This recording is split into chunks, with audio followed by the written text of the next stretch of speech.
So that was, and I'll play it again for you. Whoops.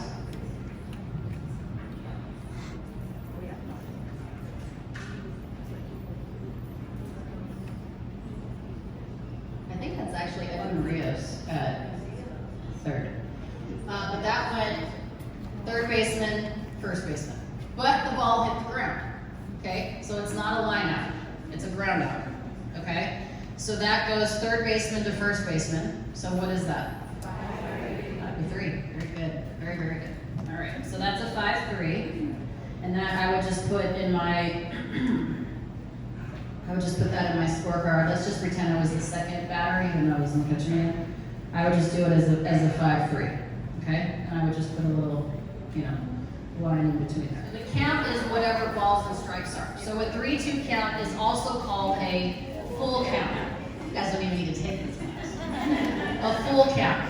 So 3 balls and 2 strikes is a full count. Because the next pitch, whatever happens, it's either going to be a 4th ball, which is a walk, or it's going to be a 3rd strike, which is a strikeout, right? So a full count is also known as the payoff pitch. Okay? I would still consider him to be at the second base bag.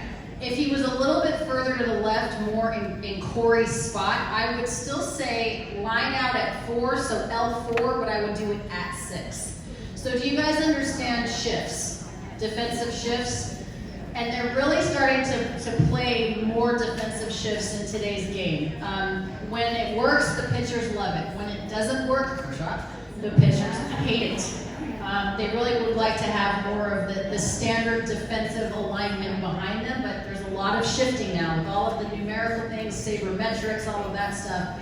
A lot of times now the defense is being shifted behind the pitcher in a lot of different ways. So to your point, to me, he was still close enough to the second base bag to still be considered an L4. Had he been a little bit more towards Corey, or if Corey was on the right side of the second base bag and it happened to go that way. Let's say Corey was on the right side of the bag. Let's say Corey was